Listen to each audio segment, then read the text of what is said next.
BJP से चरित्रहीन party, BJP से दुराचारी पार्टी, बीजेपी से भ्रष्टाचारी पार्टी कोई नहीं हो सकता और बीजेपी से ज्यादा झूठ बोलने वाली भी पार्टी कोई नहीं हो सकती। में नाम है सरदार पटेल ने इसीलिए प्रतिबंध लगाया था कि ये खतरनाक देश के लिए संगठन है। वो संगठन आज सरकार चला रहा है। ये देश के लिए खतरा है, संविधान के लिए खतरा है, बैकवर्ड दलित नहीं यहाँ के मूल निवासियों के लिए खतरा है। इस देश में समाजवादी पार्टी ने मांग की है कि जातिवाद जनगणना हो और आबादी के हिसाब से सबको हक अधिकार दे दिया जाए, किसी को आपस में लड़ाया मत जाए। ये सरकार इतने घमंड में, नशे में चूर है कि लाठी डंडे से जीतना चाहती, लेकिन जब जनता का चुनाव आएगा, जनता इंतजार कर रही है, इनको गाँव में दौड़ाएगी। वो तो संतरी बनाते हैं, मंत्री होते तो परमानेंट रहते हैं, चाहे जब हटा देते चाहे जब बना देते हैं।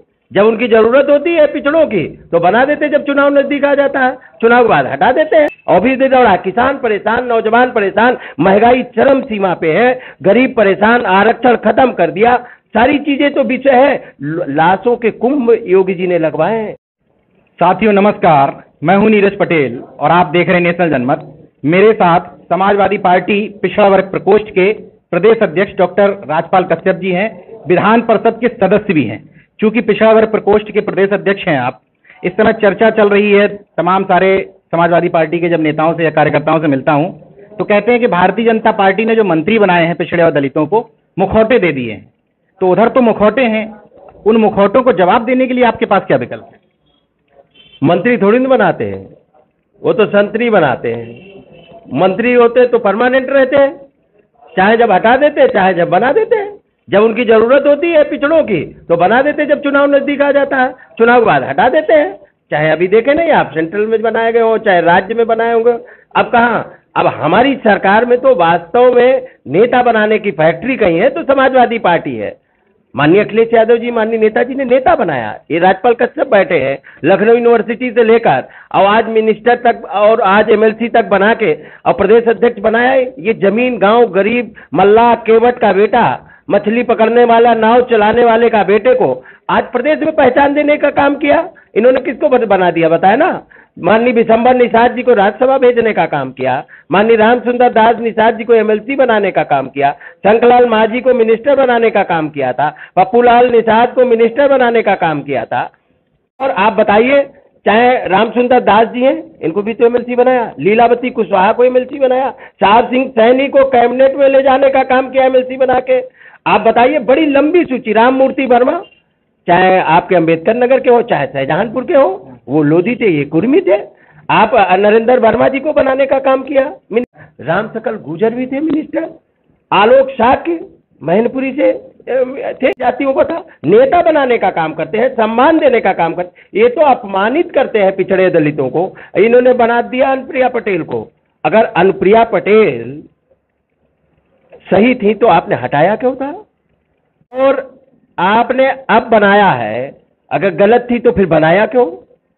और बनाया तो तुमने राज्य मंत्री ही बनाया, तो ये तो अपमानित करने का काम किया। उनके साथ के तो लोग कैबिनेट में हैं। तो ये कहीं न कहीं पिछड़े दलित सब इनके खिलाफ लामबंद हो गए माननीय अखिलेश यादव जी के। और जो पंचायत चुनाव में जनता ने दिखाया है, माननीय अखिलेश यादव जी के साथ में बीजेपी के लोगों को ढूंढ ढूंढ के हरवाया।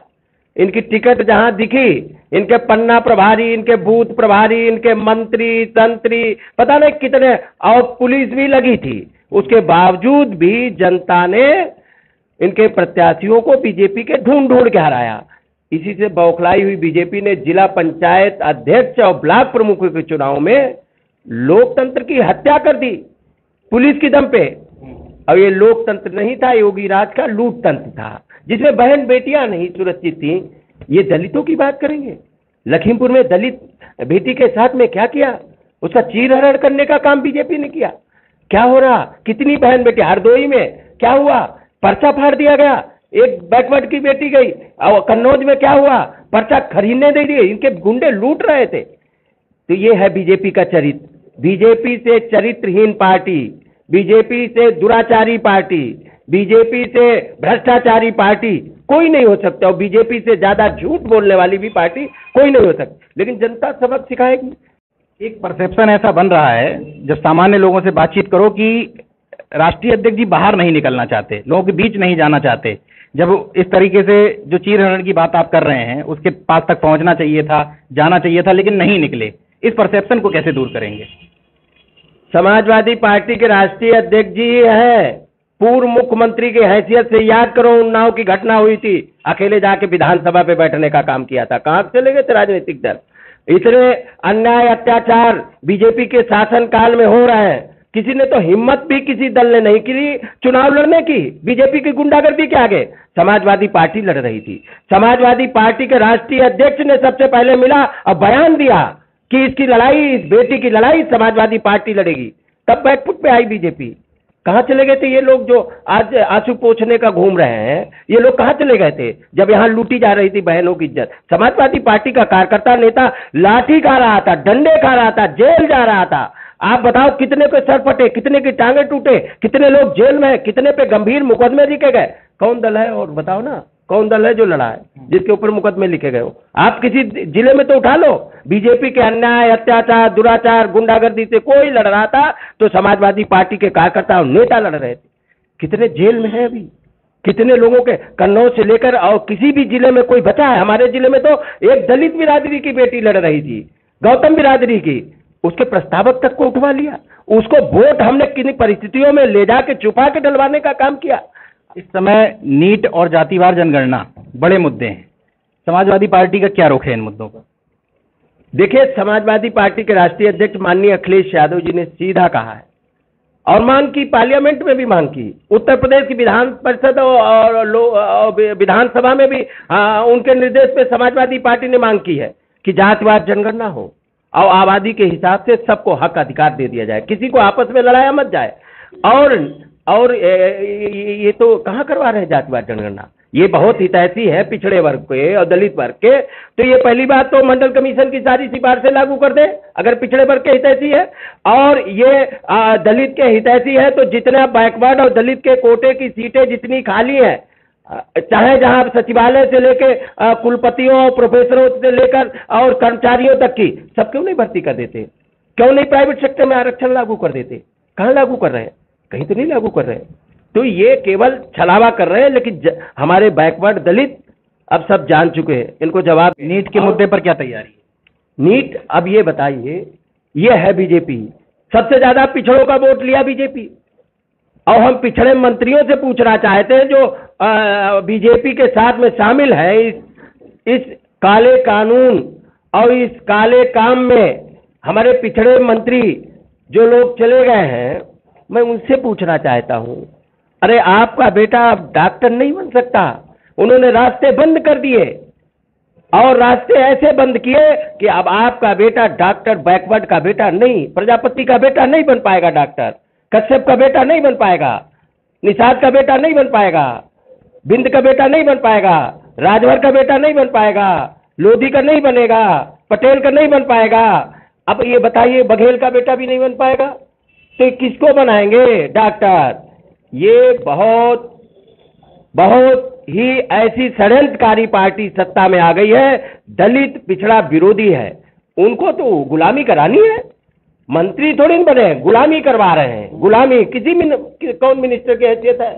एक वो श्रम मंत्री बना दिए हैं, वो कौन, मौर्य जी, उनको श्रम जाओ लेबरी करो जाके, कहीं कुछ है उनका। एक वो पीडब्ल्यूडी के मिनिस्टर है, उनकी जांचें खुद है मुख्यमंत्री जी करा रहे हैं। अभी जब अब 22 चुनाव आ गए तो उनके चाय पीने जा रहे हैं। लेकिन देखिए, में आने वाला जनता को जिसको गुलाम कह रहे हैं आप, उस गुलाम के रूप में डिप्टी सीएम दिखता है, तो क्या डिप्टी सीएम का कॉन्सेप्ट अपने आप ही लागू हो सकता है? अब की माननीय अखिलेश यादव जी ऐसा फार्मूला लागू करेंगे, सभी जाति और वर्गों का सम्मान दिखाई पड़ेगा। हर बार हुआ है, हर बार। पहले भी आप हमारे मंत्रिमंडल को देख लीजिए, हमारी योजनाओं को देख लीजिए, कहीं भेदभाव नहीं हुआ, सभी जाति वर्ग धर्मों का। लेकिन अफवाह फैला ली गई कि केवल यादवों की सरकार है, 58 एसडीएम यादव भर्ती हो गए। तो हम मुख्यमंत्री से सूची डेली मांगते हैं सदन में कि आप दीजिए ना, वो 58 एसडीएम कहाँ है? अब तो मैं ढूंढता घूम रहा हूं किस जिले में कलेक्टर का कुशवाहा का बेटा कलेक्टर है, कहाँ मौर्य का बेटा है, कहाँ चौरसिया का बेटा है, कहाँ विश्वकर्मा का बेटा है, कहाँ कश्यप और निषाद और बिंद का बेटा है, कहीं बताए ना कलेक्टर कहाँ है, कप्तान कहाँ है, पंचम तल पे कहाँ है, कुलपति कहाँ है, बताए ना। कहाँ प्रोफेसर भर्ती कर दिया? प्रोफेसर की भर्ती की तो थी अभी बादा में, 15 वैकेंसी थी, 11 मुख्यमंत्री ने अपने जात के लोगों को भर्ती कर लिया। तो ये है। और एक ईडब्ल्यूएस एक मिनिस्टर है, उन्होंने ईडब्ल्यूएस कोटे में अपने भाई को प्रोफेसर बनवा दिया। ये है सरकार। ये गरीबों की, पिछड़ों की, शोषित वंचितों की हत्या करने वाली सरकार है। और संविधान, बाबा साहब के बनाए हुए संविधान की भी हत्या करने वाली है और धज्जियां उड़ाने वाली है। ये फंसने लगते हैं तो दलित बैकवर्ड इनको याद आ जाते हैं। प्रधानमंत्री जी ने तो एक आवास की फोटो खिंचाई जो पश्चिम बंगाल में निषाद महिला को, और उसकी फोटो ब्रांड एम्बेसडर बना दिया। उसका मकान आज तक नहीं बना। और दलितों के पैर जिसके धुले उनकी भी दुर्दशा है। किया होगा, उद्घाटन किया होगा, अपने बनाए हुए हॉस्पिटल में जाएंगे, लेकिन सब हॉस्पिटलों में गए तो वो माननीय मुलायम सिंह या माननीय अखिलेश यादव जी के बनाए हुए हॉस्पिटलों में गए। इनके पास कोई एक हॉस्पिटल भी नहीं था जहां जाते हैं अपना प्रचार प्रसार। बीजेपी का एजेंडा तो धर्म है, उसमें वो अपना ठीक कर रही है जो भी कर रही है। इंसानियत धर्म से बड़ा कोई धर्म नहीं है। और इस बार इंसानियत लड़ेगी इन दुराचारी और भ्रष्टाचारियों के खिलाफ। अच्छा, बीजेपी के जो मुखौटे हैं और समाजवादी पार्टी के जो नेता हैं, आपने कहा उधर मुखौटे इधर नेता हैं, जनता को कैसे बताएंगे कि वहां मुखौटा है और यहाँ असली नेता है? जनता से ज्यादा जानकार कोई नहीं होता है। जनता ने ही इनको पंचायत चुनाव में बताया, जनता ने ही गोरखपुर में मुख्यमंत्री योगी आदित्यनाथ को हराया, जनता ने ही पार्लियामेंट में उप मुख्यमंत्री को हराया, जनता ने ही कैराना में भी हराने का काम किया। जनता है, जनता से बड़ा। ये घमंड में आ गई सरकार। ये सरकार इतने घमंड में, नशे में चूर है कि लाठी डंडे से जीतना चाहती। लेकिन जब जनता का चुनाव आएगा, जनता इंतजार कर रही है, इनको गांव में दौड़ाएगी। और भी दौड़ा, किसान परेशान, नौजवान परेशान, महंगाई चरम सीमा पे है, गरीब परेशान, आरक्षण खत्म कर दिया। सारी चीजें तो विषय है। लाशों के कुंभ योगी जी ने लगवाए हैं, रामनामी दुपट्टे तक नोचवाए हैं। ये उत्तर प्रदेश में हो रहा था। दवाई के लिए, ऑक्सीजन के लिए तड़प तड़प के लोग मर रहे थे, तो इनका करोड़ों रुपए कहाँ गया था? जिला पंचायत सदस्य खरीदने के लिए करोड़ों रुपए निकल आया बीजेपी के पास। और जब लोग तड़प के ऑक्सीजन से मर रहे थे, जितने जिला पंचायत अध्यक्ष बने हैं, इनमें से एक की भी फोटो दिखा दो जिसने ऑक्सीजन में मदद की हो। ये है बीजेपी का दूसरा चरित्र। आपको देख के लग रहा है कि अब सपा एग्रेसिव मूड में है, तो जनता के बीच में, खासतौर से पिछड़े वर्ग के बीच में किन मुद्दों को लेकर जाएंगे? पिछड़े वर्गों को साथ में अन्याय किया। अगर पिछड़े वर्गों को वाकई में किसी ने न्याय दिया तो समाजवादी कार्यकाल में मिला। चाहे नेताजी ने पंचायतों में आरक्षण लागू करवाया हो, चाहे 27% मंडल कमीशन की सिफारिशें लागू करवाई हो। माननीय अखिलेश यादव जी ने भी पता है 87 योजनाओं में हमारे समाज के कश्यप, निषाद, राजभर और बिंद प्रजापति के लोगों को 7.5% आरक्षण देने का काम किया था। अनुसूचित जनजाति को पंचायतों में आरक्षण भी लागू कराने का काम, आदिवासियों को भी मुख्य धारा से जोड़ने का काम माननीय अखिलेश यादव जी ने किया।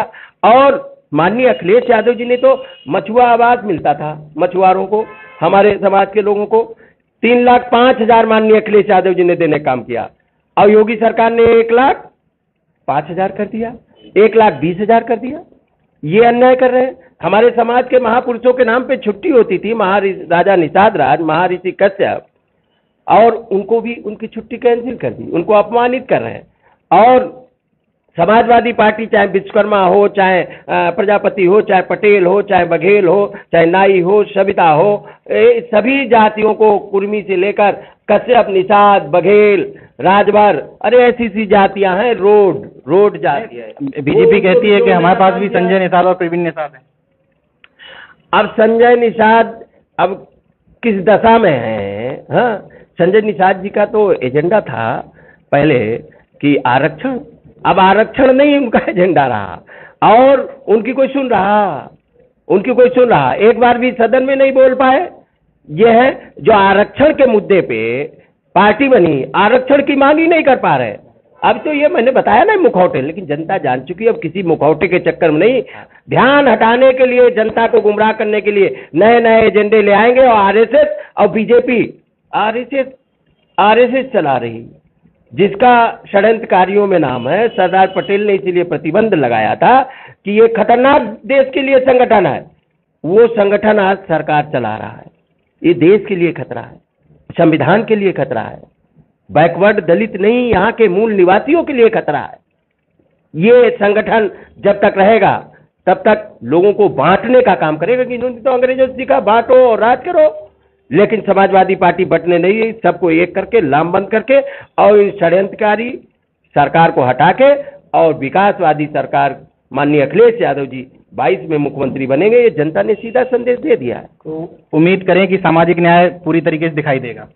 बिल्कुल निश्चित तौर पे सामाजिक न्याय दिखाई पड़ेगा। और माननीय अखिलेश यादव जी तो लगभग 250-300 सीटों पे खुद दौरा कर चुके हैं। आप कह रहे थे निकलते नहीं, जब निकलते हैं किसानों की आवाज पे कौन निकला? किसानों के लिए ट्रैक्टर रैली में जा रहे थे कन्नौज, इस उत्तर प्रदेश की योगी सरकार ने उनको घर में बंधक, लेकिन उन्होंने गाड़ियां जब्त कर ली, उसके बाद में भी वो पैदल चल दिए, उन्होंने गिरफ्तारी कर ली, उसके बाद में भी नहीं अड़े, और गिरफ्तारी करने के बाद में लाखों कार्यकर्ता पूरे प्रदेश में गिरफ्तार हुआ। ये है समाजवादी पार्टी। समाजवादी पार्टी सड़कों पर लड़ने वाली है। हमारा नेता माननीय अखिलेश यादव संघर्ष की कोख से पैदा हुआ है। 2012 में आपने देखा होगा, रथ से लेके और साइकिल तक, और अभी जिस दिन निकलेंगे सफाया करते हुए बीजेपी के चले जाएंगे, क्योंकि माननीय अखिलेश यादव जी ने ऐसी रणनीति बनाई है कि 350 से भी ज्यादा सीटें आएंगी।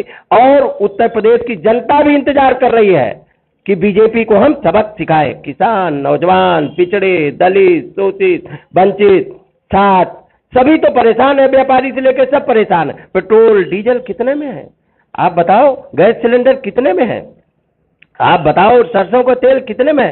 किसान का तो खरीदा नहीं गया, न धान खरीदा गया, न गेहूं खरीदा गया।